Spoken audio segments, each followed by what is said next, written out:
Assalamualaikum warahmatullahi wabarakatuh. Assalamualaikum warahmatullahi taala wabarakatuh. Waalaikumsalam. Ikhwah, para sahabat-sahabat yang kami hormati, para ustadz, para kiai, habaib, dan kami cintai jemaah daripada Al-Madinah. Alhamdulillah Rabbil Alamin, telah bersama kami guru kami Al-Ustadz Abdus Somad, dan insya Allah akan bersama-sama membahas bedah buku daripada kitab Musibah Itu Indah.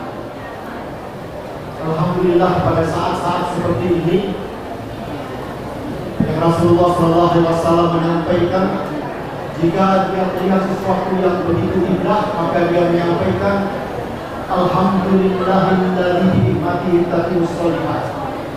Jika beliau melihat sesuatu yang kurang menyenangkan, maka dikatakan Alhamdulillah ala kulli hal. Pada saat pandemi seperti ini, banyak kita yang tertimpa musibah, yang menghadapi berbagai macam penyakit, ujian maupun keuangan, pekerjaan dan lain sebagainya. Maka sangat tepat pada siang ini kita akan sama-sama mengkaji kitab Musibah Itu Indah. Insya Allah pada siang hari ini Ustadz Abdul Somad akan mengkaji selama 30 menit bagian daripada buku yang akan kita simak sama-sama. Setelah itu beliau akan menampung pertanyaan-pertanyaan yang akan beliau jawab selama 30 menit. Mohon jika ada pertanyaan-pertanyaan yang ingin ditanyakan, bisa dikumpulkan, diberikan kepada saya ke depan. Nanti akan diseleksi, sebagian dari pertanyaan akan diberikan kepada Ustadz Abdul Somad. Kita tertib sama-sama, guru kami sudah ada bersama-sama kita. Sebentar lagi kita akan memulai. Ibu-ibu diharap tenang, semoga ini berjalan dengan lancar, dan akan ditutup nanti dengan doa oleh guru kami. Wassalamualaikum warahmatullahi wabarakatuh. Bismillah.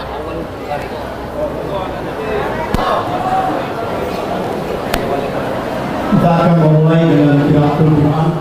Awal qari. Masya. Salah tidak? Masya.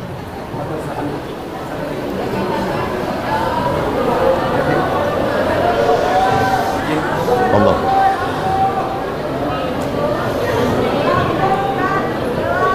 Assalamualaikum warahmatullahi wabarakatuh.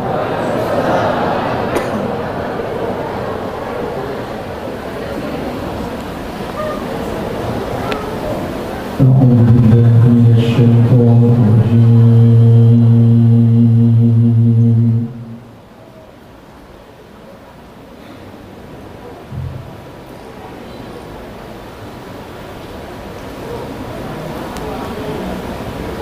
بسم الله الرحمن الرحيم.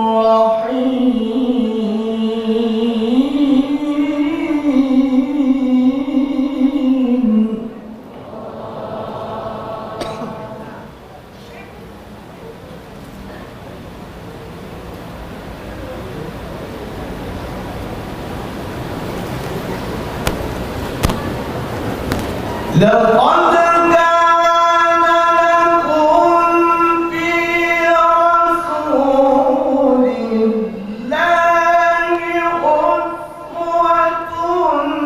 حسنة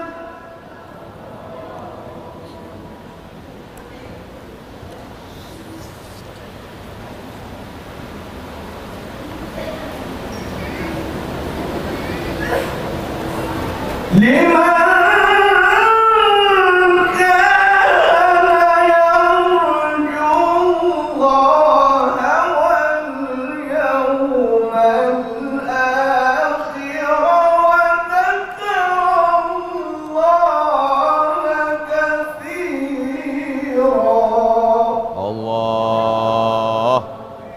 عليك. لمن كان يرجو الله واليوم الآخر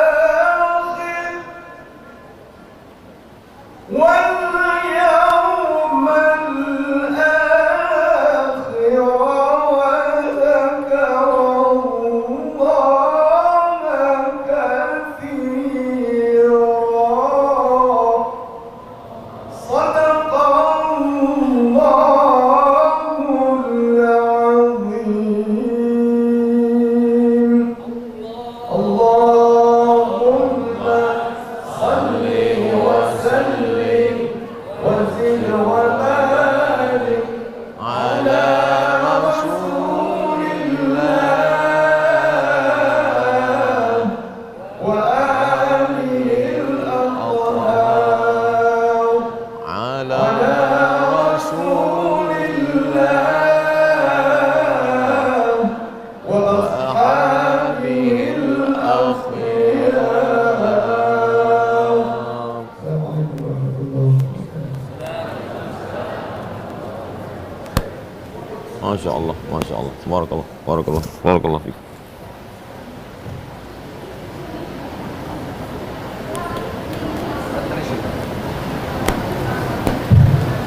Assalamualaikum warahmatullahi wabarakatuh. Waalaikumsalam warahmatullahi wabarakatuh. Anak-anak kita, guru kami, Ustaz Abdul Somad, ibu-ibu, diharapkan ketenangannya.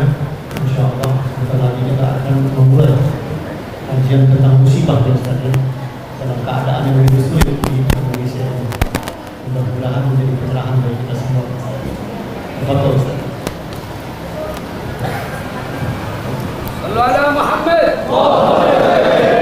Bismillahirrahmanirrahim. Assalamualaikum warahmatullahi wabarakatuh.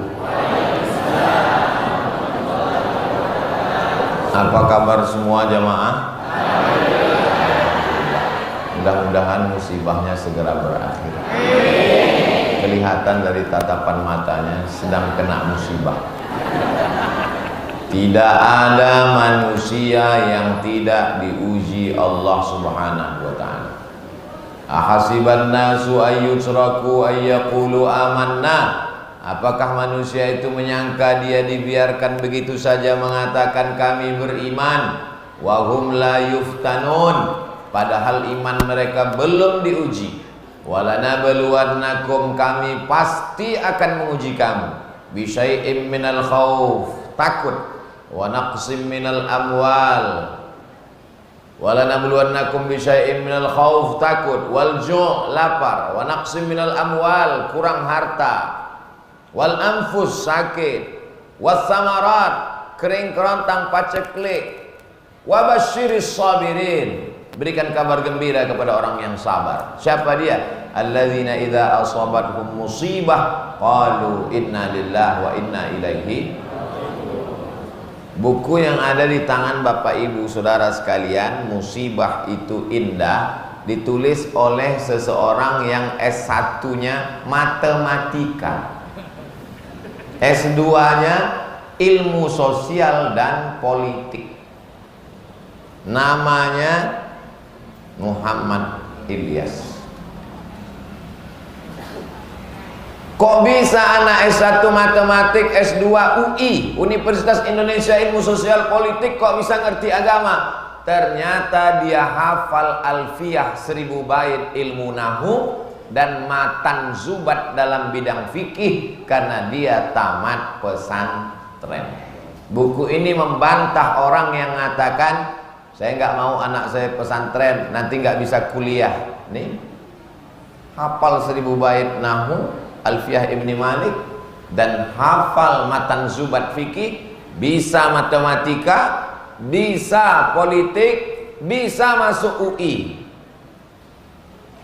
Buku ini membantah stigma, membantah mindset orang yang mengatakan pesantren tertinggal. Jadi yang selama ini takut, anakmu SMP, nggak mondok, nggak pesantren, nggak bisa matematika, nggak masuk UI. Buku ini membantah. Lalu posisi Ustadz Somad di sini ngapain? Ada nama saya di sini, Ustadz Abdul Somad. Buku ini sangat penting dibaca agar kita selalu siap ketika mengalami himpitan dan kesulitan hidup. Buku ini memandu kita untuk keluar dari musibah dengan cara terbaik. Para habaib, para kiai, alim ulama, tak dapat saya sebutkan satu persatu. Insya Allah kita semua dimuliakan Allah Subhanahu wa ta'ala. Halaman 12 nomor 4. Kenapa kita kena musibah? Sholat sudah, puasa Senin Kamis sudah, sedekah sudah, wakaf sudah, infak sudah, ngaji sudah, kok kena musibah juga? Banyak anak-anak muda ketika sudah hijrah komplain ke Ustadz. Ustadz, dulu saya ketika masih pacaran bisnis saya lancar. Waktu masih nyabu hidup saya enak. Begitu hijrah dengar pengajian Ustadz, datang ke masjid, sholat, keluar masjid sendal hilang. Pergi ke parkiran, helm kena hujan. Untuk apa Allah uji kita? Halaman 12 nomor 4. Musibah diberikan Allah untuk membuat hamba-hambanya tidak sombong, mau berserah diri dan minta tolong kepada Allah. Rumah besar, mobil besar, istri kantong besar, tabungan besar, maka dia tidak lagi ada ketergantungan kepada Allah. Allah uji. Nabi Musa alaihissalam tinggalnya di istana Fir'aun penuh. Akhirnya Allah buat skenario bagaimana supaya dia keluar dari istana Fir'aun. Ada dua orang yang sedang kelahi, dilerai, dipisah oleh Nabi Musa, ngotot juga, ditinju Nabi Musa, mati. Kebetulan yang mati ini adalah rakyatnya Fir'aun. Ngamuk, terusir. Di saat terusir dia ingat kepada Allah. Nabi tidak pernah lupa pada Allah. Sedangkan Nabi saja pun diuji Allah, apalagi kita yang tidak ada apa-apanya dibandingkan dengan Nabi. Nabi Ibrahim alaihissalam terusir dari kampung halamannya, dikejar-kejar. Dia masuk ke dalam tempat ibadah kafir musyrik, dihancurkan berhala-berhala. Mereka kejar, dinyalakan api unggun oleh Namrus, harriquhu, bakar dia. Api yang tabiatnya membakar, menghancurkan, merubah materi jadi debu, tak tersisa. Tapi di situ turun pertolongan Allah. Ya naru kuni bardan wasalaman ala Ibrahim. Wahai api, sejuklah engkau, selamat engkau. Di masjid ini tanpa kita baca sudah sejuk. Karena ada helikopter.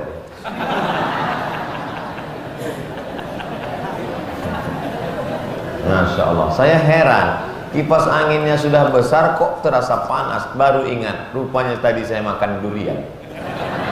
Dikasih sama panitia. Jadi ibu bapak, tolong mohon maaf nanti kalau suara saya terdengar terlalu menggelegar. Beda sama moderator. Dia slow stop. Karena tadi makannya cuma agar-agar.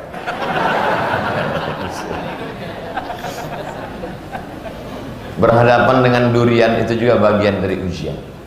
Mau dimakan takut darah tinggi, mau nggak dimakan mubazir. Akhirnya dibacakan doa, Bismillahilladzi la yadurru ma'asmihi syai'un fil ardi wala fis sama wa huwas samiul alim. Nah, itu doa makan durian. Tidak ada kolesterol di masjid, yang ada itu di rumah sakit. Ketika kita sedang diuji Allah, dunia terasa sempit. Yang dulu banyak kawan berubah menjadi lawan. Yang dulu teman cerita sekarang sudah tidak mau. Bawaannya curiga. Bersandar kepada manusia akan binasa. Bersandar kepada jabatan akan sirna. Bersandar kepada harta akan hilang. Di saat itulah kita mengangkat tangan, berkata yang besar hanya Allah. Allahu Akbar. Salat kita jadi lebih khusyuk. Bayangkan kalau dari tanggal 1 sampai tanggal 30 duitnya sama banyaknya. Tapi begitu tanggal 29, bismillah. Makanya PNS dengan petani itu tingkat khusyuknya, petani itu lebih khusyuk. Karena dia setelah menanam padi, pulang ke rumah, modal sudah, pekerja sudah dibayar, sewa kebun, membayar pupuknya, menanamnya. Begitu dia nampak hujan mau turun, berdoa khusyuk, ya Allah jangan sampai hujan turun kalau banjir padi yang kutanam tadi mati. Nampak tikus, jangan sampai tikus mit padi. Beda sama orang yang gajinya sudah tetap, dia tenang aja. Mau hujan, ya nggak apa-apa. Orang gaji pokok ada. Bulan cuma 12, gaji dia 13. Makanya banyak orang bercita-cita supaya jadi PNS. Ustadz ngejek PNS? Enggak, saya PNS dulu 11 tahun jadi PNS. Saya cuman sekedar membayangkan beda orang yang rezekinya sudah dijamin dengan orang yang menyangka. Padahal semua rezeki kita sudah dijamin Allah Subhanahu wa taala. Wa ma min dabbatin fil ardi, tidak ada satupun makhluk yang melata berjalan di atas muka bumi ini illa 'alallah rizquha. Rezekinya sudah dijamin Allah Subhanahu wa taala. Hanya saja datang cemas, datang ragu, datang ngeri, datang galau, sempit pikiran. Kalau mindset otak kita sempit, hati kita susah, jantung koroner datang, gula darah naik, diabetes meletus, otaknya stres, depresi, stroke ringan, semua naik, darah naik, jantung naik, otak naik. Cuman satu yang turun ke kaki, asam urat. Jadi apa yang bisa menenangkan hati ini? Dekatkan diri kepada Allah, serahkan semuanya. Inna sholati wa nusuki wa mahyaya wa mamati lillah. At-tahiyatul mubarakatus sholawatut thayyibatu lillah. Assalamualaikum warahmatullahi wabarakatuh. La ilaha illallah dahu la syarikalah, lahul mulku wa lahul hamdu, yuhyi wa yumit wa huwa ala kulli syai'in qadir. Serahkan pada Allah. Itu dipahami dengan baik. Saya sampai hari ini membaca itu tetap pelan. Tadi selesai sholat, la ilaha illallah syarikalah, lahul mulku wa lahul hamdu, yuhyi wa yumit wa huwa ala kulli syai'in. Karena kalau tidak begitu kan dia tidak masuk ke otak kepala. Ini banyak orang mengucapkan itu seperti makan gorengan panas.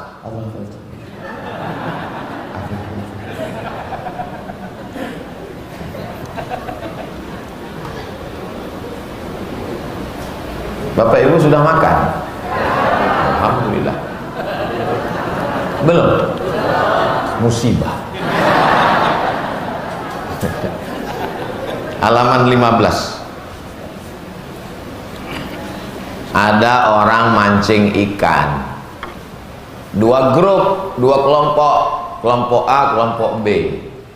Yang kelompok A sholat, orangnya baik, zikir, nggak dapat ikan. Yang kelompok B nggak sholat, mabuk, minum khamar, ikannya banyak. Kata yang kelompok A, Tuhan nggak adil. Kita yang sholat kok nggak dapat ikan, mereka nggak sholat. Dia lupa bahwa yang sholat diuji kesabarannya, sedangkan yang tidak sholat sedang dipermainkan dengan istidraj, bukan istidraj. Diuji dengan istidraj. Pak Ustadz, dulu saya sebelum hijrah bisnis saya lancar-lancar aja. Sekarang setelah hijrah ini sulit, susah. Dulu diuji dengan harta, kau tidak lulus. Sekarang diuji dengan kesulitan pun kau tak lulus juga. Emangnya Allah tidak tahu kalau kita ini layak atau tidak layak menjadi penghuni surga? Allah tahu.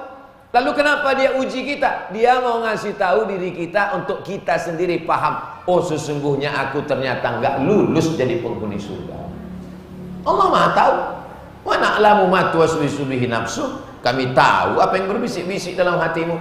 Akhirnya kelompok yang sholat tadi nggak sholat subuh. Begitu nggak sholat subuh, mancing, langsung dapat ikan dan perut ikannya dibelah, ada permata di dalam. Tuh, ternyata kalau nggak sholat dapat rezeki. Tapi ada satu yang ingat dia, Allah sedang menguji kita. Dia buang ikan beserta sampah permata, sampah dunia. Kenapa dia buang? Karena kita mendapatkan ini dalam keadaan kita meninggalkan perintah Allah Subhanahu wa taala. Buangkan, mancing sekali lagi, sholat, taubat, mancing sekali lagi, dapat ikan yang lebih besar, permatanya lebih besar. Allah mengganti kesabaran. Sabar. Sabar bukan berarti hanya sekedar menahan diri, tapi sabar. Banyak orang menyangka sabar ketika nahan diri dari sakit. Sabar ya, sabar ya. Ini sabar paling tinggi. sabar ketika mendapat ikan ada permata dalam perutnya dalam keadaan tidak sholat. Inilah sabar yang paling berat. Datang orang ke rumah kita bawa uang 1 koper, mau nyogok kita, kita kira sabar nggak? Diam. Sakit, sabar. Mati, sabar. Covid, sabar. Demam, sabar. Datang orang mau nyogok 1 miliar. Yang bilang sabar, mudah-mudahan nggak datang. Jadi sesungguhnya ujian itu tidak hanya dalam bentuk kesusahan, tapi juga ada kalanya dalam bentuk ikan yang isi perutnya permata, karena Allah ingin menguji keimanan kita. Ustaz pernah diuji seperti itu, ya. Dulu sebelum nikah nggak ada ujian. Setelah nikah komen mereka di YouTube sama di Instagram, Ustaz jadikan aku yang kedua.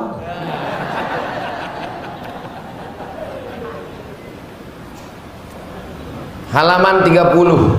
Sabarlah, jangan mengeluh. As-sabru minal iman bimanzilati ra'si minal jasad. Sabar itu seperti kepala.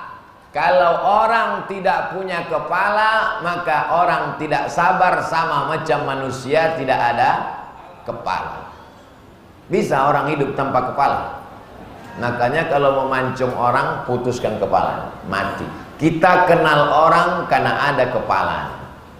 Abdul Somad jamaah bisa kenal karena ada kepala. Kalau badan banyak yang macam ini bentuknya, tapi kepala. Makanya saya kalau di lokasi ceramah itu mobil nggak bisa masuk, yang ngawal nggak ada, kalau kepala saya kelihatan jamaah ngejar. Pernah saya ceramah bawa kendaraan sendiri, mobil nggak bisa masuk, yang ngawal nggak ada, nggak bawa tim. Gimana caranya? Saya tutup kepala saya pakai helm, selamat. Sampai dalam masjid baru buka. Orang yang tidak sabar macam manusia yang tak berkepala, zombie. Suami ibu yang nggak sabar berarti ibu selama ini sudah lama nikah dengan zombie. Istri bapak yang tidak sabar berarti zombiah kan? Ada muannasnya tuh. Itu kalau orang ngaji ya, hebat. Zombiah. Hebatnya orang beriman, ajaban li amril mu'min. Orang beriman itu mengagumkan semuanya. In asobathu sarra, kalau badannya sehat, rezekinya lancar, rumahnya besar, mobilnya mewah, duitnya banyak, dia bersyukur karena khairan lahu, baik. Kalau dia sedang susah, meninggal, sakit, bangkrut, dia bersabar, itu pun juga baik bagi dia. Kita punya 2 resep. Kalau dapat nikmat, kalau dicabut nikmat, sabar. Simple ajaran Islam. Tidak jelimet, tidak ribet, tidak sulit, tidak susah, tidak payah. Yang payah itu umat Islam. Ajaran Islam memudahkan kita. Halaman 34. Kok dilompat-lompat Pak Ustadz? Kalau kita baca 1 halaman 1, selesainya bulan depan. Sementara waktu kita 30 menit. Habis 30 menit tanya jawab. Halaman 34. 3 macam sabar. Sabar yang pertama, sabar dalam ketaatan. Sabar bangun subuh. As-salatu khairum minan naum. Sabar telinganya mendengar mikrofon, rumah samping masjid, mikrofon toanya pas ke telinganya. Datang Basnas, Badan Amal Zakat Nasional, kabarnya bapak bisnis, zakat bapak 2,5%, sabar mengeluarkan zakat. Namanya sabar dalam ketaatan. Nih pengajian, sabar dengar pengajian, sabar ustadznya teriak-teriak. Kenapa Ustaz Somad mesti teriak? Memangnya kalau ngomong biasa aja kami nggak dengar? Kita mesti sabar. Sabar dalam ketaatan. Ini jamnya jam genting. Habis makan siang, anginnya sepoi-sepoi. Itu maka suara saya kuat. Tapi kalau Bapak Ibu terganggu dengan suara saya, nggak sabar, bisa kita slowkan. Sabar. Sabar yang kedua, halaman 36. Sabar dalam meninggalkan maksiat. Pacarnya cantik, lebih putih, lebih tinggi, lebih semuanya, lebih kaya, tapi dia sabar untuk memutuskannya, walaupun dia dikejar-kejar cewek cantik. Mudah-mudahan anak muda yang pacaran putus semua. Hujan. Putus siang ini, maghrib dipinang dengan bismillah. So sweet. Sabar dalam ketaatan. Banyak orang bisa, tapi sabar dalam meninggalkan maksiat berat. Saya pernah jenguk orang sakit di rumah sakit, pegawai kantor gubernur Pemprov, pemerintahan provinsi. Ustaz dari mana? Dari ruang ICU. ICU itu apa? ICU you don't see me. Siapa yang Bapak jenguk? Bapak Fulan. Oh, itu pegawai Pak Ustadz. Kenal kamu? Ya, anaknya ada kuliah di Australia. Dia pimpinan proyek. Dulu ketika perusahaan-perusahaan mau ngajukan dapat proyek, kami datang ke rumahnya bawa duit 1 koper. Bapak, kami tahu Bapak anaknya kuliah di Australia, perlu uang banyak. Nih, apa jawab dia? Saya tidak mau kasih anak saya uang haram. Orang ingat, tapi spesies manusia ini sudah seperti dinosaurus, hampir punah. Sabar menolak maksiat. Mudah-mudahan anak cucu kita orang yang sabar menolak maksiat. Datang orang cantik, punya kekuasaan, mengajaknya berzina, ditarik bajunya, sobek, robek dari belakang. Dia berkata, inni akhafullah, aku takut kepada Allah. Siapa dia? Yusuf alaihissalam. Inilah sabar yang paling tinggi. Sabar dalam menolak perbuatan maksiat. Ustadz ngomong gitu kan karena nggak ada kesempatan. Ustadz mau korupsi apa? Siapa yang mau datang bawa uang 1 koper? Siapa yang mau nyogok pakai mobil mewah? Siapa yang mau memberikan jabatan? Nggak ada.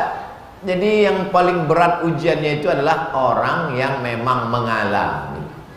Tapi biasanya kalau kita ngaji itu ujiannya cepat. Mudah-mudahan Bapak segera diuji 1 miliar habis ini. Berat. Nauzubillah. Kalaupun kau berikan juga ujian, kuatkan hati kami ya Allah.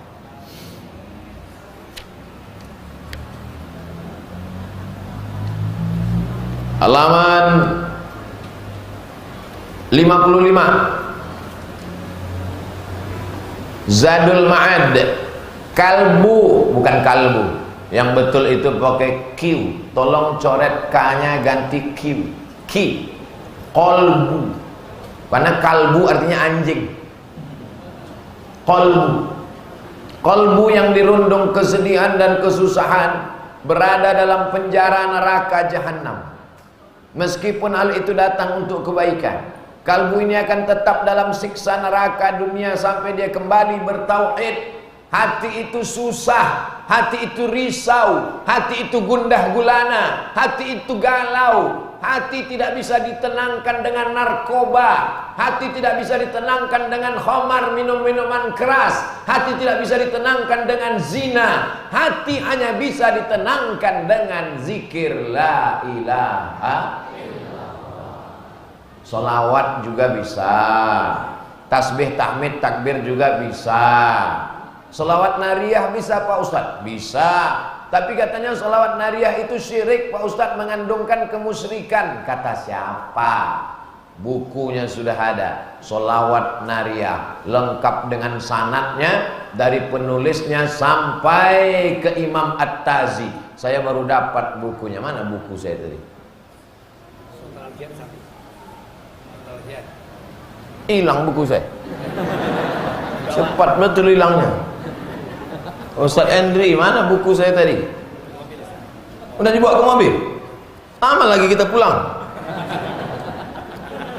Penulis Sholawat Nariyah, S3 dari Maroko, Maulana Dr. Alfian.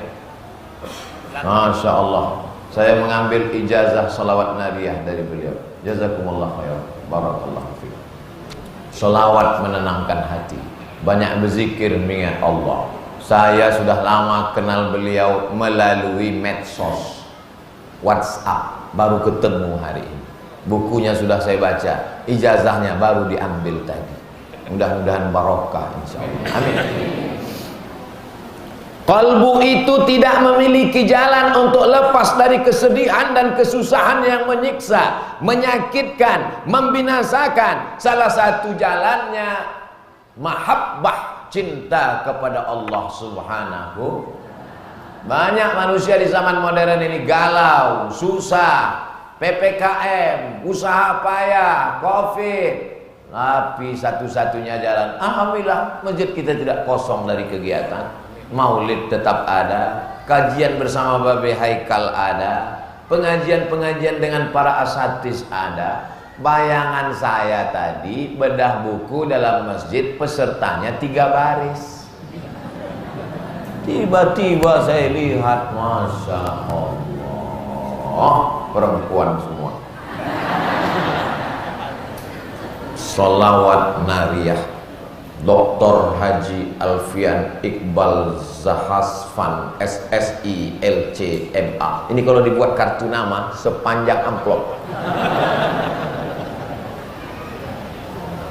Anjaztuka, aku ijazahkan kepadamu Abdul Somad dengan zikir Sholawat Nariyah.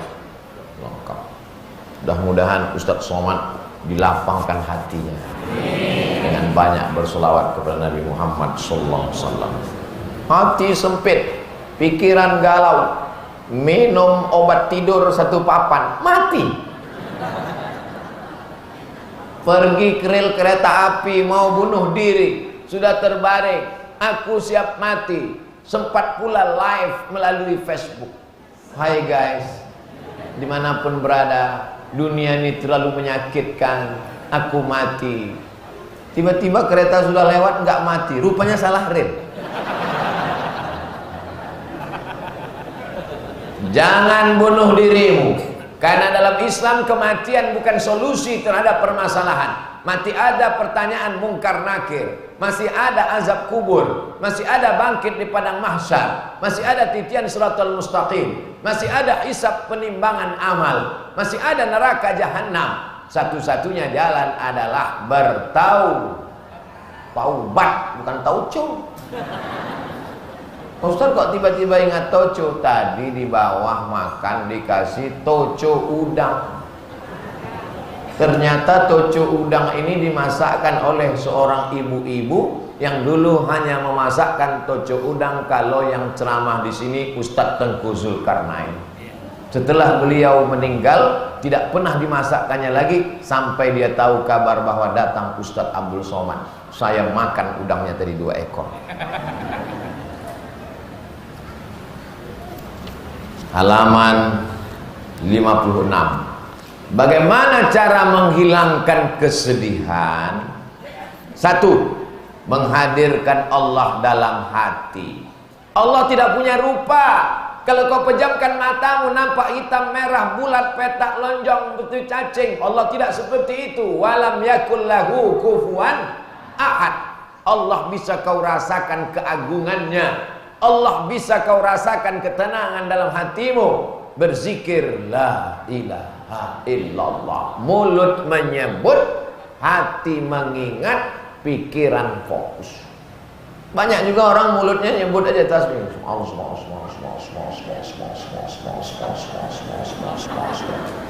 Betik tasbih pinggir jalan, semua. Makin cantik cewek lewat makin kencang. Baik. Mulut menyebut, hati mengingat. Alladzi waswisu fi sudur. Setan berbisiknya bukan di telinga, setan berbisiknya di dada. Bagian mana? Sebelah kiri. Jantung berdegup, berdetak. Terserah mau zikirnya la ilaha illallah, mau zikirnya Allah Allah, mau zikirnya subhanallah, mau zikirnya alhamdulillah, mau zikirnya Allahu akbar. Terserah. Kalau Ustaz Somad sendiri zikirnya apa? Istighfar. Habis istighfar solawat, habis solawat la ilaha illallah. Kalau lagi ngobrol, lagi banyak tamu, Allah Allah Allah Allah Allah Allah. Lupa, ingat lagi. Lupa, ingat lagi. Lupa, ingat lagi. Ingat terus, wali Allah. Ustaz, wali murid. Pertama, hadirkan Allah dengan zikir. Yang kedua, halaman 57, yakini bahwa ini adalah motornya sudah diparkir di samping masjid. Kuncinya 3, kunci stang, kunci ban belakang, kunci ban depan, pakai rantai besi, diikatkan ke pohon pinang. Begitu keluar masjid, pohonnya hilang sekalian. Takdir. Kalau tetap berkata-kata dalam hati, andai tadi nggak ikut pengajian, andai tadi aku nggak pergi, andai tadi aku keluar, andai tadi aku kontrol, andai, maka kata-kata kalau pintu setan masuk. Anaknya sudah dibawa ke rumah sakit, sudah makan herbal, sudah habbas sauda, sudah minum madu, sudah diruqyah, sudah diobati, mati juga. Takdir. Serahkan sama Allah. Jangan berkalau-kalau. Kalau dulu dibawa ke dukun, kalau dulu ketahuan santetnya siapa, kalau dulu dipotongkan kambing hitam, ayam hitam, sapi hitam, kerbau hitam. La haula, kata-kata la haula wala quwata illa billah, dan keyakinan takdir setelah terjadi dan setelah ikhtiar dan usaha. Jangan nggak ada usaha. Ini nggak ada usaha. Cengengesan. Kunci motor dibiarkan di situ, habis itu ngobrol nggak tentu arah, tiba-tiba hilang. Pas ditanya, kenapa motormu hilang? Takdir. Itu bukan takdir, bodoh.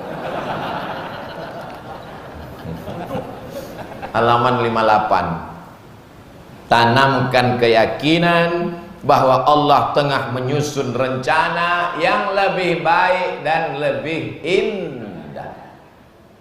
Ada Allah yang mengatur kehidupan. Kau bukan berjalan sendirian di atas alam semesta. Ada Dia yang mengatur hidupmu. Siapa Dia? Allah. Adakah Tuhan selain Dia? La ilaha illa huwa. Apakah Dia hidup? Al-Hayyu. Apakah Dia mengatur hidupku? Al-Qayyum. Mesti yakinkan dalam hati, ini takdir, aku hidup dalam rencana Allah. Rencana Allah lebih cantik, lebih indah, lebih baik. Husnuzon kepada. Kalau kita tidak husnuzon kepada Allah, stres, depresi, tengah malam datang setan berbisik, itu minum ada jus, ternyata racun nyamuk, racun tikus. Ya kalau mati, kalau setengah mati,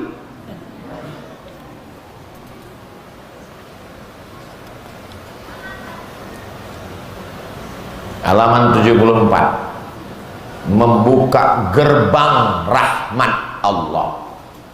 Kita ini masuk surga bukan karena sholat kita, masuk surga bukan karena puasa kita, masuk surga bukan karena zikir kita. Kita masuk surga karena rahmat Allah. Tapi jangan dibalik. Ini anak-anak muda jangan dibalik. Besok ibunya bangunkan, Tong, sholat subuh. Kita masuk surga bukan karena sholat kita. Saya nggak mau dibalik kajian saya. Kita sholat karena ingin mengundang rahmat Allah. La yudkhilal jannata ahadakum amaluhu Amalmu tidak membuatmu masuk surga. Lalu yang membuat kita masuk surga itu apa? Illa ayyataghammadani Allahu bi rahmatih. Masuk surga karena rahmat Allah. Apa saja yang membuat rahmat Allah itu turun? 1, halaman 74. Berbuat ihsan.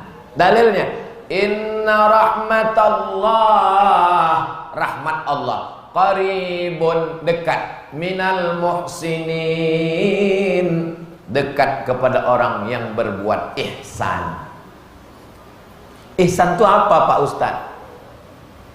Ada teman pulang umroh ngasih air zam-zam 1 botol, mereknya Moya. Anda mau minum, belilah Moya, bangkitkan ekonomi umat. Udah potong, nanti saya upload ke Instagram. Ini produk jamaah. Ada tetangga pulang umroh dikasihnya kita air zam-zam 1 botol.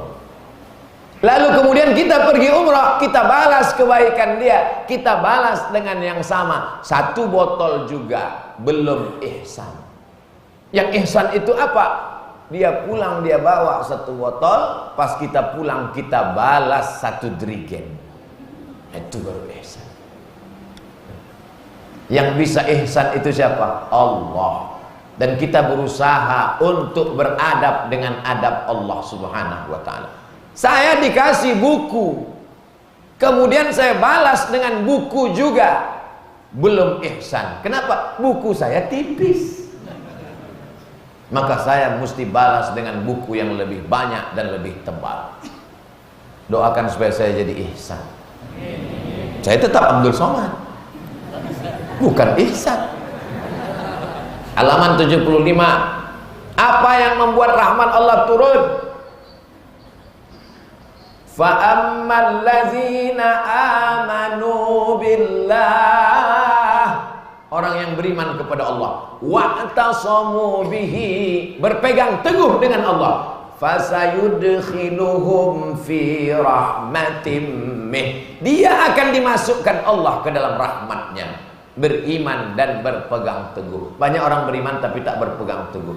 Imannya iman pegang bara, rasa panas lepaskan, udah agak hilang. Imannya iman sambal belacan, sambal terasi, terasa pedas minum es, terasa rindu makan lagi. 3, sabar ditimpa musibah. Ulaika alaihim salawatum min rabbihim wa rahmah. Orang yang sabar ditimpa musibah, maka dia mendapatkan rahmat dari Allah SWT. 4, takwa. Uktub lana fi hadhihi dunya hasanatan wa fil akhirati inna hudna ilaik. Qala adzabi usibu bihi man asya' wa rahmati wasi'at kulla syai'. Rahmat Allah SWT untuk orang yang bertakwa. 6, berbuat baik. Inna rahmatallahi qaribum minal muhsinin. 7, berhijrah, berjihad. Ulaika yarjuna rahmatallah, mereka mengharapkan rahmat Allah. 8, laula tastaghfirunallah, banyak-banyaklah kamu beristighfar kepada Allah, la'allakum turhamun, kamu dapat rahmat. 9, mendengarkan bacaan Quran. Wa idza quri'al Quran, kalau ada orang baca Quran, fastami'u lahu, dengar baik-baik, wa ansitu, diam, la'allakum turhamun. Ada orang baca Quran, diam. Qori tadi baca Quran, Bismillahirrahmanirrahim, dia diam, tapi tangannya sama aja, mulutnya diam, tangan main. Diam, renungkan maknanya, fahami isinya, turun rahmat Allah ke dalam hati, lapang segala yang sempit. Dijadikan Allah kita hamba yang sabar, yang bersyukur dalam menerima segala yang diberikan Allah Subhanahu wa ta'ala. Terakhir, halaman 108. Ada seorang perempuan nakal, jahat, perbuatannya super jahat, zina, orangnya kotor, nauzubillah, melihat seekor anjing yang juga kotor, najis, air liurnya kalau kena tak cukup hanya dicuci, mesti 7 kali siram, salah satunya dengan air tanah. Tapi kemudian dia kasihan melihat anjing ini, dia berikan air minum dalam sepatu botnya. Sepatunya kotor, perbuatannya zina, kotor, anjingnya kotor, tapi ada satu ketulusan. Apa dia? Kasihan melihat hamba Allah bernama anjing. Banyak sekarang orang takut nyebut anjing. Memang begitu ditulis di sini. Kalau nggak percaya lihat aja, anjing. Bainama kalbun, ada seekor anjing, yutifu birakiyatin, hampir mati karena kehausan, yaqtuluhul atos, atos artinya haus. Idra'athu baghiyun, ada seorang baghi, WTS, melihat anjing, min baghaya Bani Israel. Tapi ini bukan zaman Nabi Muhammad SAW, tapi zaman Bani Israel. Fanaza'at muqaha, lalu dia copot sepatunya, fasaqathu, dia berikan air minum, faghufira laha, Allah ampunkan dosanya, turun rahmat Allah karena ada rasa iba, kasih sayang dalam hati. Tapi jangan gara-gara bahas ini pulang dari sini semuanya beli anjing. Ini ceritanya bukan nyuruh miara anjing, karena ini ceritanya zaman Bani Israel, tapi tujuannya supaya kita ada rasa kasih sayang. Sholat tahajud rajin, sholat duha nggak tinggal, pengajian ikut, tapi gaji tukang masak dibayar 3 bulan sekali meneteskan air mata. Securitymu, driver supirmu, babysittermu teraniaya, zalim, jauh dari rahmat Allah. Hatimu akan sempit. Kalaupun kau hidup senang, hanya istidraj, bukan pertolongan Allah dari subhanahu wa ta'ala. Allah subhanahu wa ta'ala. Itulah sebagai pengantar dialog kita dalam 30 menit. Jangan kemana-mana, nantikan setelah pesan berikut ini. Fadhal. Ya Ustaz, sudah ada beberapa pertanyaan. Yang pertama, pada halaman 77 Ustaz, dikatakan adalah ada seorang hamba Allah yang menolak masuk surga karena rahmat Allah. Dia bertanya, yang dimaksud rahmat di sini apakah bukannya taufik dan hidayahnya yang menjadi amal ibadah, Ustaz?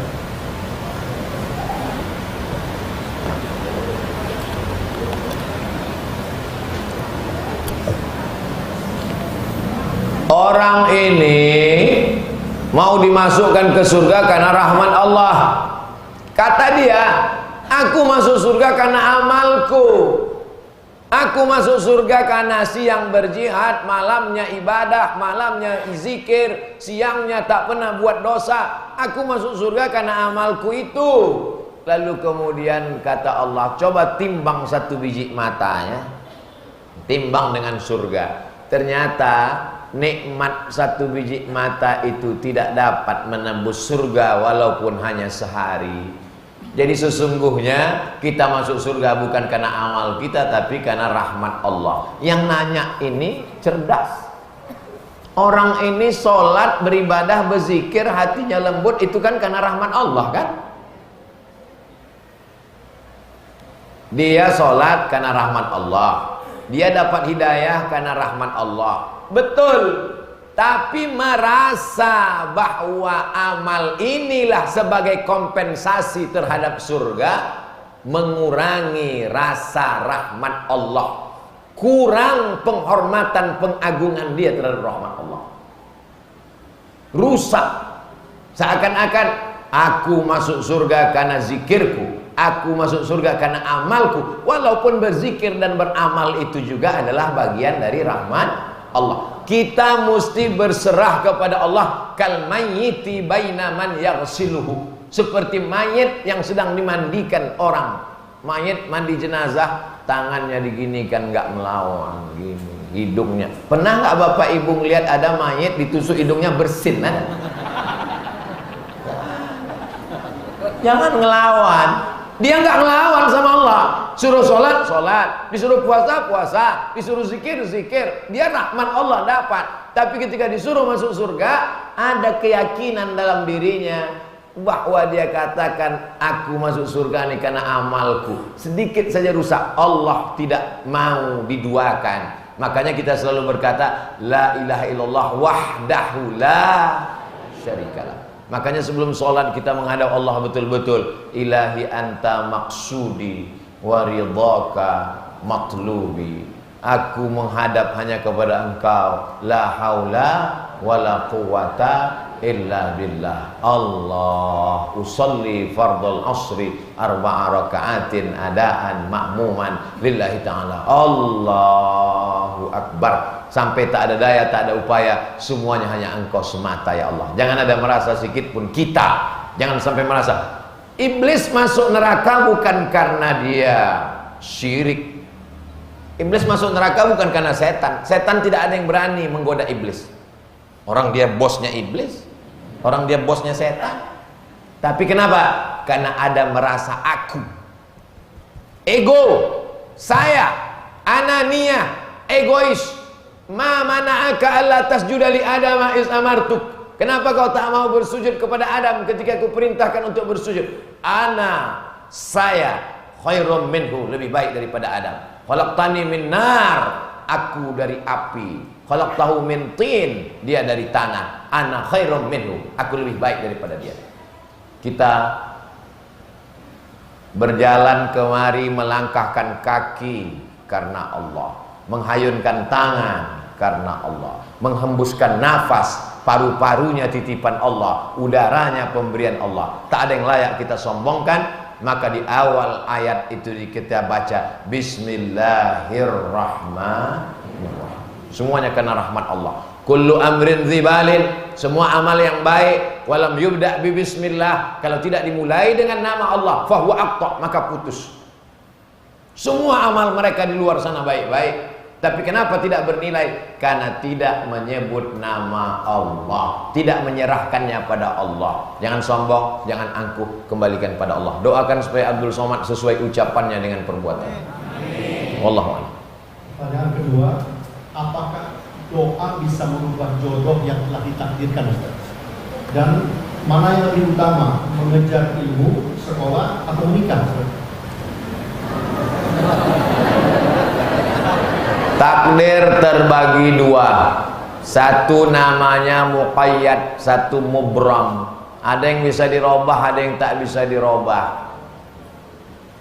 Yamhullahu ma yasha, Allah menghapus sesuai kehendaknya. Wa yuthbit, dan Allah menetapkan yang sudah tertulis sesuai kehendaknya. Tapi kita tak tahu yang mana bisa dihapus, mana yang tidak. Karena ini termasuk sam'iyat, kan hanya didengar oleh telinga. Itu beda kita dengan Nabi Muhammad. Kita hanya mendengar, sedangkan Nabi Muhammad melihat.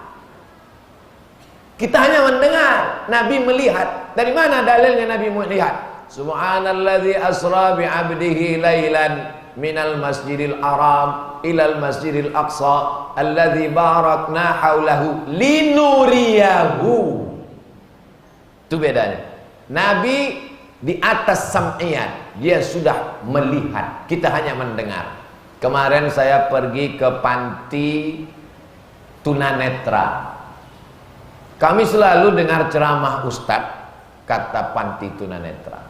Habis itu pas foto dia pegang badan saya. Oh, ternyata ustadz kurus ya. Baru saya sadar, ternyata mereka selama ini hanya belum pernah melihat. Ustadz mesti banyak makan ya, biar kelihatan bahagia. Kita tidak melihat apa tulisan takdir kita di Lauhil Mahfuz. Kita hanya disuruh berzikir, berdoa, berharap. Jangan pernah berhenti berdoa. Ad-doa silahul mu'min. Doa senjatanya orang beriman. La yaruddul qadha illa doa. Tidak ada yang bisa menolak takdir kecuali doa. Ya Allah, kalau memang dia bukan jodohku, jadikanlah jodohku. Kalau dia sudah berjodoh dengan orang lain, matikanlah dia. Jangan. Bolehkah menyebut nama orang? Boleh. Nabi nyebut nama. Allahumma a'izzal islama bi umarain. Kuatkan Islam ini dengan dua Umar. Umar bin Khattab atau Umar bin Hisham. Umar bin Khattab masuk Islam, Umar bin Hisham mati kafir. Umar bin Hisham nama kerennya Abu Jahal. Oleh sebut nama dua calonnya. Ya Allah, berikanlah, kalau tidak Aisyah, Fatimah. Dua-duanya pun nggak apa-apa. Saya mancing aja, ternyata bapak tersenyum. Dia nggak tahu ibu di dalam. Intinya berusaha, berikhtiar, berdoa, bertawakal. Apa yang terbaik yang diberikan Allah. Doa jangan terlalu detail. Ya Allah, ini ada orang jual tanah 25 meter kali 30 di samping rumah Pak Lurah, tolong harganya masih nego. Tak perlu kau sebutkan terlalu detail, tapi jangan pula terlalu umum. Ya Allah, sebenarnya banyak yang mau ku katakan, tapi rasanya tak perlu karena aku yakin kau tahu yang ku mau. Mana yang lebih didahulukan, kuliah atau menikah? Ini bukan masalah utama tidak utama, tapi terkait dengan situasi, kondisi dan keadaan keluarga. Coba lihat keadaan keluargamu bagaimana. Kau keluarga berapa orang? Satu. Bapakmu mampu? Mampu. Bisa dia kirim uang belanja ke Kairo, Mesir? Bisa. Berapa dikirimnya sebulan? 1,5 juta, $100. Cukup untuk kau sendiri? Cukup. Calon istrimu itu juga dapat kiriman? Dapat. Subsidi silang. Kuliahnya dapat, nikahnya dapat. Sehingga ketika pulang kuliah, umur berapa? Sekarang 40 tahun, anaknya sudah 20. Jangan seperti Ustadz Somad, umur sudah 44, anak masih SD. Gara-gara lambat menikah. Tapi kalau situasinya anakmu, kau anak yang keberapa? Sebentar ya Pak Ustadz, do re mi fa sol la si do. Sanggup orang? Maka kita disuruh ada usaha dan ikhtiar. Faman lam yastati, yang belum sanggup menikah, fa alaihi bisawm, banyak-banyak puasa. Karena kalau puasa, libido seksualnya turun. Adik-adik yang masih kuliah, libido seksual, banyak puasa. Cantik pun cewek itu nafsu kau tak ada. Bro, ada cewek cantik, udah gak nampak. Itu yang jilbab hijau, udah macam semangka aja udah rasanya haus. Fa innahu lahu wija, karena puasa itu jadi obat. Tapi kalau kau mampu, fankihu, nikahilah, ma tabalakum minan nisa, perempuan yang baik-baik, masna 2, wasulasa 3, waruba 4. Belum titik, masih koma. Fa in khiftum alla ta'dilu, kalau kamu tak sanggup bersikap adil, fawahidah, only one. Only one, cukup satu saja. Wallahu a'lam. Selanjutnya, bagaimana menghadapi suami yang tidak mau diajak sholat? Bolehkah digugat cerai? Apakah sudah dosa?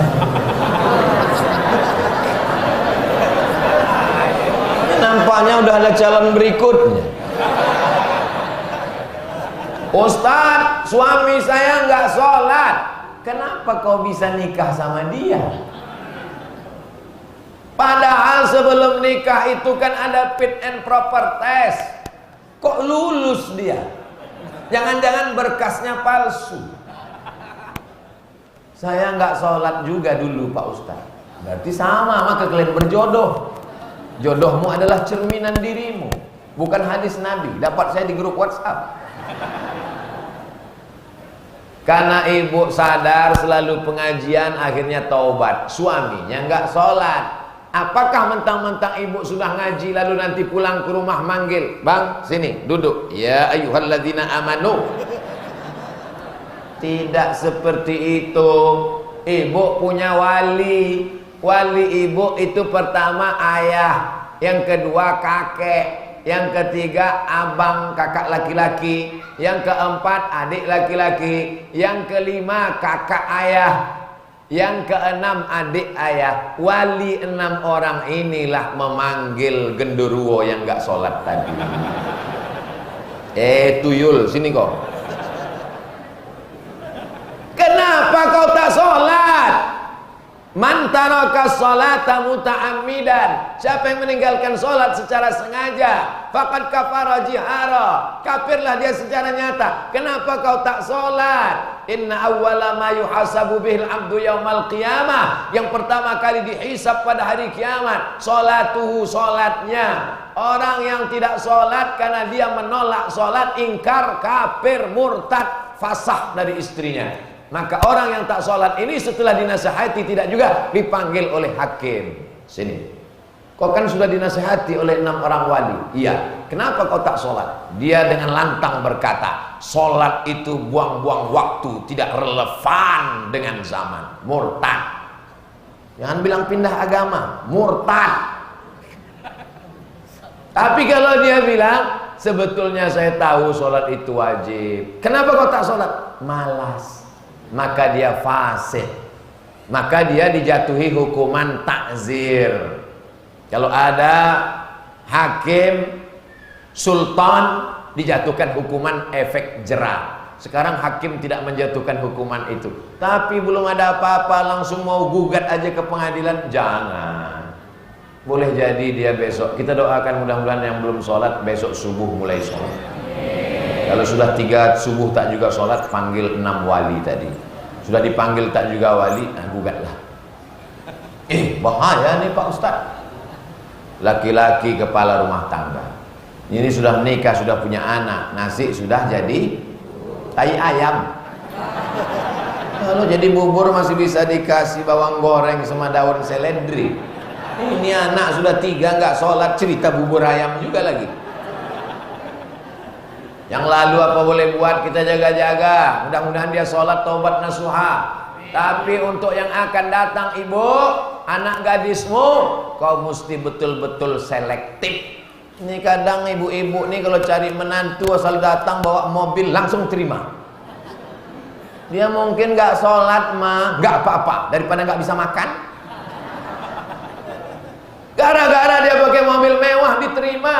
Setelah seminggu anaknya pulang nangis. Mama, kenapa kau nangis? Rental.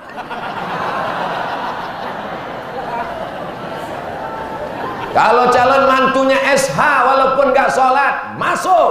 Calon mantunya MH walaupun tidak sholat, masuk. Insinyur walaupun gak sholat, masuk. Begitu pulang dari Mesir LC gak diterima, lagi cemas. SAG nggak terima, sarjana alam goib.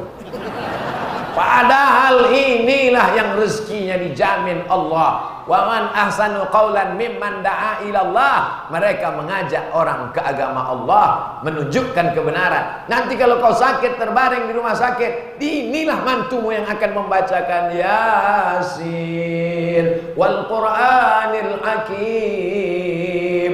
Yang lain cuman sibuk foto selfie. Mertua saya sakit, tolong didoakan, upload di Instagram, langsung kawan-kawannya mendoakan. Amin, amin, amin, amin, amin. Allah Allah. Selanjutnya Ustaz, anak saya perempuan meninggalkan ibu dan bapaknya, lebih berat untuk bersama suaminya. Apakah itu berdosa Ustaz? Sebelum nikah itu dudukkan dulu permasalahannya. Calon suaminya, bapak, ibu, anaknya, duduk. Judulnya mau dibawa kemana hubungan kita? Jangan cerita enak-enaknya aja. Ini calon mantu PNS. Tentu nanti dia disiap ditempatkan karena sudah sumpah jabatan pakai Quran. Saya bersedia ditempatkan di seluruh Indonesia dari Sabang sampai Papua. Kamu kan tahu mantumu PNS akan ditempatkan di Merauke. Pikirkan. Jangan nanti ketika dia minta izin, mama, aku izin ikut suami. Surgamu di bawah tapak kaki ibu. Ini anak dilema. Semua ada resikonya. Maka sebelum itu pikirkan. Pikir dulu pendapatan, sesal kemudian tiada berguna. Innama huwa jannatuki wa naruki. Dia adalah surgamu dan dia bisa jadi nerakamu. Perempuan pertama dia mengikut kepada walinya, bapaknya. Setelah dia menikah maka suaminya. Tapi suami yang bagaimana? Suami yang takut kepada Allah. Suami ini pun juga akan punya pertimbangan. Sebelum menikahi anak orang dia mesti cerita, Pak, saya ini kerja di kantor yang penempatannya 2 tahun. Nanti kalau saya menikah anak bapak saya bawa, boleh apa enggak? Anak ini kan enggak tiba-tiba jadi besar. Dia ibu kandung 9 bulan 10 hari, disusukan 2 tahun. Ibu bapak membesarkannya dengan tetes 10 keringat air mata. Ikhlas enggak kalau saya bawa? Saya enggak sedia kalau anak saya jauh dari Ciledug, sejauh jarak kosong sholat. Apa boleh, Pak? Kalau begitu saya cari yang lain. Bunga bukan setangkai, kumbang bukan seekor. Patah tumbuh hilang berganti, hilang satu tumbuh sering. Yes. Jangan setelah kejadian begini lalu ditanyakan ke saya terpojok sekarang. Tapi kita mau mencari solusi, bukan masalah. Betul? Maka suami berpikir kalau dulu waktu meminang lupa membahas masalah ini. Saking sibuknya membahas masalah foto prawet. Sibuk membahas masalah hotel sampai lupa masalah ini. Sekarang anak sudah lahir, sudah terjadi pernikahan, bertenggang rasa, tipos liro, berlapang dada. Coba beri. Dia perempuan, adik-beradik, keluarga berapa orang? 5 orang. Ganti-gantian. Kalau begitu 4 bulan sekali pulang ngurus ibunya. Dia anak satu-satunya perempuan semata wayang. Orang tuanya yang dibawa. Jadi wa amruhum syura bainahum. Mereka bermusyawarah memutuskan segala perkara. Bagi yang lajang, yang gadis, ini jadi pelajaran buat kalian. Bagi bapak ibu yang punya anak lajang dan anak gadis, ini menjadi pemikiran supaya dibicarakan sebelum pernikahan. Yang sudah terjadi, mudah-mudahan diberikan Allah solusi, lapang dada dalam bermusyawarah, insyaallah. Amin. Selanjutnya Ustaz, bolehkah kita sebagai muslim pergi ke profesional seperti psikolog, psikiater? Kenapa sebagai muslim ketika mendapatkan masalah kita sering dikatakan kurang ibadah atau kurang zikir dan istighfar? Wa ma kana Allahu mu'adzibahum wa anta fihim. Allah tidak akan mungkin mengazab kalau Nabi Muhammad ada bersama kamu. Nabi Muhammad sudah tak ada fisiknya, tapi ruhaniatnya, kebersamaan dia ada bersama kita kalau kita banyak-banyak bersolawat. Maka banyak solawat untuk menghadirkan Rasulullah SAW, ruhaniatnya bersama kita. Wa ma kana Allahu mu'adzibahum wa hum yastaghfirun. Tidak mungkin Allah menurunkan azab selama kamu beristighfar. Makanya selalu Ustadz, Kiai mengatakan mungkin kamu kurang sholawat, mungkin kamu kurang istighfar. Itulah dalilnya. Wa ma kana Allahu liyu'adzibahum wa anta fihim wa ma kana Allahu mu'adzibahum wa hum yastaghfirun. Itu kalau datang ke Ustadz, ke Kiai. Boleh nggak kita datang ke psikiater dan psikolog? Makanya saya kalau ceramah di pesantren, 6 tahun anak di pondok, SMP, SMA, sanawiyah, aliyah, dia mesti belajar agama. Setelah dia belajar agama, silakan masuk psikologi, silakan masuk matematika, silakan masuk ilmu sosial politik, silakan jadi psikiater, silakan spesialis obgyn kandungan, silakan jadi polisi tentara, tapi basicnya tetap agama. Datanglah ke psikiater yang tamat pesantren, carilah psikolog yang tamat pesantren. Kalau dia liberal, sekuler, ateis, komunis, tak bertuhan, yang dipikirkannya cuma duit, dia tidak takut akhirat.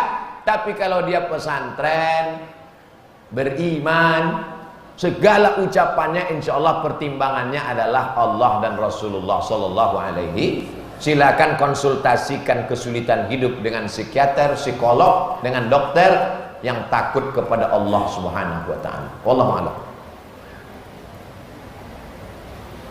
Ustaz, saya ingin bertanya, suami saya sejak pensiun pandemi telah terjebak dengan judi online, dengan judi online online. Seharusnya usia lanjut lebih mendekatkan diri kepada Allah. Beliau mencintai Ustaz. Semoga suami saya sadar dan kembali ke jalan yang benar. Hati yang kering, kerontang, galau, risau, susah, tidak bisa diobati dengan narkoba, tidak bisa diobati dengan game online, tidak bisa diobati dengan jin, tidak bisa diobati dengan penasehat spiritual alias dukun. Yang bisa mengobatinya hanya kembali kepada Allah Subhanahu wa ta'ala. Yang sudah terjerumus dalam perbuatan dosa karena galau, karena covid. Kasihan juga kita covid nih. Sikit-sikit salah covid. Darah tinggi, covid juga yang salah. Jantung koroner, covid juga yang kena. Suami kena judi online, covid juga yang kena. Kenapa kau main judi online? Gara-gara covid. Kalau bisa lah covid itu diwawancarai, dosaku tidak sebanyak itu guys. Jadi kepada yang sudah melakukan perbuatan dosa maksiat, bertaubatlah kepada Allah. Ya ayyuhalladzina amanu, wahai orang beriman, tubu ilallah, bertaubatlah kamu kepada Allah. Taubatan nasuha, taubat nasuha sebenar-benar taubat. Syarat taubat ada 3. An-nadamu fil qalbi, menyesal dalam hati. Wal iqraru bil lisani, dinyatakan lidah astaghfirullah, diungkapkan dengan lidah astaghfirullahalazim. Lalu kemudian al-itmaru alla ya'uda ilaihi abadan, tekad kuat untuk tidak mengulangi perbuatan itu kembali. 3 rukun kata Abdullah ibnu Abbas radhiyallahu anhuma. Cara bertaubat paling bagus mandi taubat. Setelah mandi taubat, salat sunat taubat. Usolli sunnatat taubat raka'ataini. Tak perlu dosanya disebutkan. Usolli sunnatat taubat an judi online. Allahu Akbar. Setelah taubat, hijrah, bergabunglah dengan jamaah. Tidak bisa taubat sendirian. Ada komunitas. Lingkungan kita 3. Pertama, lingkungan tempat tinggal yang masjid, yang cinta masjid. Yang kedua, lingkungan tempat kerja yang cinta pengajian masjid. Yang kedua adalah lingkungan medsos.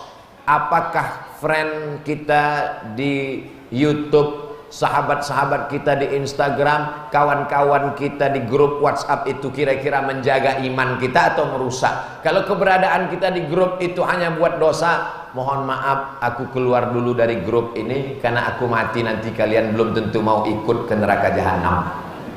Wallahu a'lam bishawab.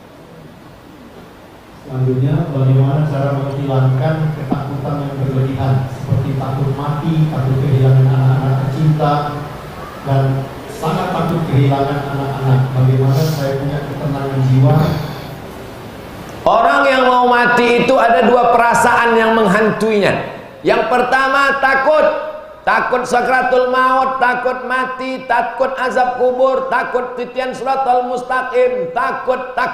Yang kedua adalah sedih. Sedih meninggalkan istri, sedih meninggalkan anak, sedih meninggalkan mobil, sedih meninggalkan kerja, sedih meninggalkan jamaah, sedih meninggalkan tetangga, sedih meninggalkan grup WhatsApp, sedih meninggalkan follower, sedih meninggalkan subscriber.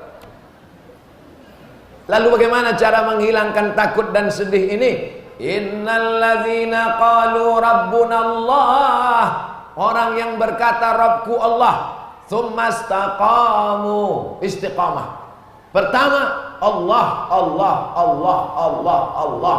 Setelah itu tsumma istaqamu, istiqamah. Allah berjanji, tatanazzalu alaihimul malaikah, malaikat akan diturunkan Allah ke dalam hatimu, dan malaikat itu mengusir 2 perasaan. Alla takhafu, jangan kau takut. Wala tahzanu, jangan kau sedih. Takutnya hilang, sedihnya hilang. Setelah takutnya hilang, sedihnya hilang, datang ketenangan. Wa abshiru bil jannati allati kuntum tu'adun, berbahagialah engkau mendapatkan surga yang dijanjikan Allah Subhanahu wa taala. Syaratnya Allah, Allah, Allah, subhanallah, walhamdulillah, la ilaha illallah, berselawat, berzikir berjamaah, dan istiqamah. Kalau kita ngadu ke psikiater yang enggak ngaji, dia akan kasih kita obat 3 plastik. Dimakan sebelum makan, dimakan setelah makan, dimakan sedang makan, dimakan 3 kali, dimakan 2 kali, dimakan sebelum tidur, dimakan bangun tidur, dimakan. Lama-lama kita pun pingsan. Begitu obatnya dimakan, kita tidur, penyakitnya hilang. Begitu kita bangun, galau lagi. Diminum lagi, kita tidur. Begitu bangun, galau lagi. Kalau hidup cuma untuk tidur, bagus mati. Jalani hidup ini dengan kebersamaan dengan Allah. Abu Bakar Siddiq ketakutan di dalam Jabal Sur ketika mau hijrah. Nanti kita akan terbunuh ya Rasulullah. Itu kafir musyrik sudah masuk ya Rasulullah. Apa kata Nabi? La tahzan. Jangan galau, jangan takut, jangan cemas. Innallaha ma'ana. Allah with us. Allah bersama kita. Jangan kau takut. Berjamaah, jangan sendirian. Sekarang banyak orang sendirian, temannya cuma 3, Facebook, WhatsApp, Instagram. Wallahu a'lam. Selanjutnya, wanita berzina yang akhirnya dihukum rajam pada halaman 28-29. Apakah para berzina baik laki-laki ataupun perempuan bisa dimaafkan lewat taubat nasuha atau harus dihukum rajam? Datang perempuan berzina melapor ke Nabi. Aku berzina ya Rasulullah. Kata Nabi, pulang kamu ke kampung karena kamu sedang hamil. Takut nanti dilempar batu sampai mati, anaknya juga yang tak berdosa ikut mati. Pulang kampung. Setelah dia pulang kampung, datang lagi, anakku sudah lahir ya Rasulullah. Pulang lagi karena anakmu punya hak terhadap dirimu, susukan 2 tahun. Jangan serahkan ke susu kaleng. Setelah pulang dia disusukannya 2 tahun, datang dia lagi. Aku mau taubat ya Rasulullah. Dijatuhkan hukuman lempar batu sampai mati. Mati dia.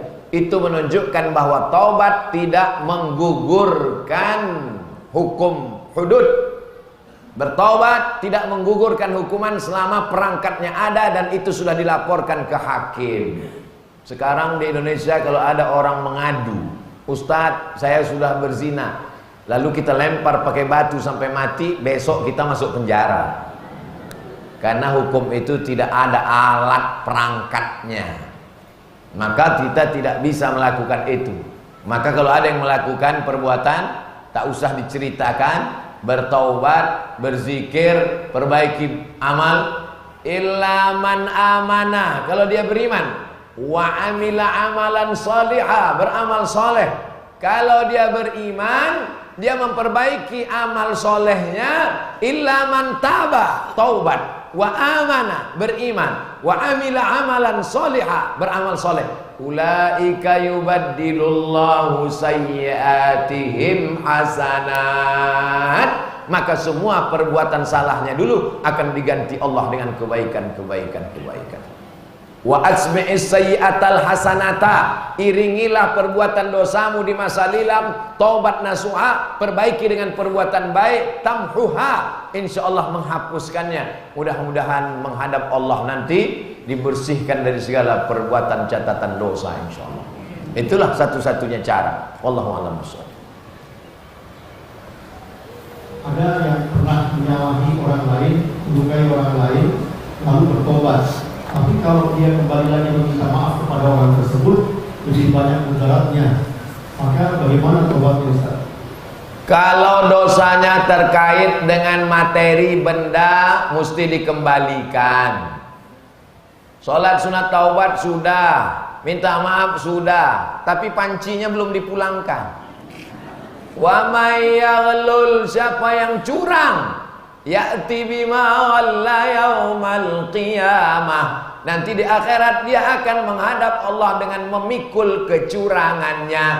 Yang curang mobil dinas, mikul mobil, masih keren. Masa di akhirat mikul panci? Kembalikan. Kalau pancinya sudah rusak, sudah dijual, ganti. Begitu cara menebus. Nabi Muhammad SAW naik ke atas mimbar. Lalu apa kata Nabi? Man kuntu jalattu lahu zahran, siapa yang pundaknya pernah kucambuk, ada zahri, ini pundakku, silakan balas. Man kuntu syatamtu lahu irdan, siapa yang hatinya pernah tersakiti, tersinggung, ini harga diriku, silakan balas. Siapa yang uangnya pernah aku pinjam, maka berdirilah. Berdiri seorang sahabat, innalaka alayya salasa darahim, kau punya utang 3 dirham. Kata Nabi kepada Fadl, idfa' ya Fadl, wahai Fadl bin Abbas, tolong bayarkan. Hati yang tersinggung, kulit yang tersakiti, ucapan yang menyinggung perasaan, hutang piutang diselesaikan supaya kita mati menghadap Allah dalam keadaan plong bersih, insyaallah. Amin. Tapi kalau kita minta maaf, ini akan bermasalah. Salahnya apa? Saya malu nyebutnya Pak Ustadz. Ya salahnya apa? Istrinya saya bawa nonton Pak Ustadz. Oh, matilah kau.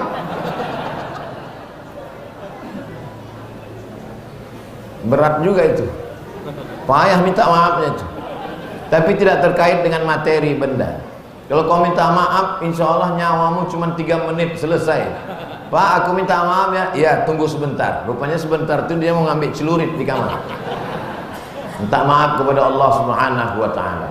Tapi terkait dengan materi utang, pinjam, kembalikan. Ya'ti yaumal qiyamah, ada orang nanti di akhirat menghadap Allah pada hari kiamat bisolatin, solatnya banyak, wasiyamin, puasanya banyak, wazakatin, zakatnya banyak, wahajin, hajinya banyak.